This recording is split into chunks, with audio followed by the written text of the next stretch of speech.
நிறைய டைம் ஆசைப்பட்டிருக்கேன். நம்மளோட லைஃப்பில் வந்து என்னைக்காவது ஒரு நாள் வந்து ரொம்ப பிஸியாக இருக்கணும், நமக்கு வந்து உட்கார்றதுக்கு கூட நேரமே இருக்கக்கூடாது அப்படின்னு நினச்சி ஆசைப்பட்ட நாட்கள்லாம் உண்டு. ஸோ இன்றைக்கி அந்த ஆசை நிறைவேறிடுச்சு அப்படின்னே சொல்லலாம். இன்றைக்கி என்னன்னு பார்த்தீங்கன்னா, எனக்கு வந்து ஒரு 1.5 kg கேக் ஆர்டர் வந்துச்சு பட்டர்ஸ்காட்ச் ஃப்ளேவரில். ஸோ அதுக்காக தான் வந்து இந்த சாஸ் ரெடி பண்ணி அப்புறம் ஹோம்மேட் ப்ரலைன் ரெடி பண்ணி இதெல்லாம் பண்ணியிருக்கேன். அண்ட் பார்த்தீங்கன்னா இது மட்டும் இல்லாமல் 1-to-1 ப்ரௌனி கிளாஸ் வந்து 2 கிளாஸ் வந்து புக் ஆயிடுச்சு. இந்த ஸ்லாட் பார்த்திங்கன்னா மார்னிங் 10:30 to 12:30 ஒருத்தவங்க புக் பண்ணியிருந்தாங்க. நெக்ஸ்ட்டு வந்து 12:30 to 2:30 ஒருத்தவங்க புக் பண்ணியிருந்தாங்க.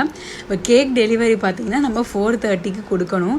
ஸோ எனக்கு என்ன பண்ணுறதுனே தெரியலை. பட் ஒரு பக்கம் எனக்கு வந்து ரொம்ப ஹாப்பியாகவும் இருந்துச்சு. அதே நேரம் இதெல்லாம் நம்ம எப்படி வந்து மேனேஜ் பண்ண போகிறோம் அப்படின்னு தோணிகிட்டே இருந்துச்சு. ஃபைனலாக வந்து எல்லாத்தையுமே வந்து கரெக்டாக முடிச்சு கொடுத்தாச்சு. ஸோ கேக்கோட பிக்சரை நான் வந்து அட்டாச் பண்ணியிருக்கேன். நீங்கள் பெரும்பாக்கம்ல இருந்தீங்கன்னா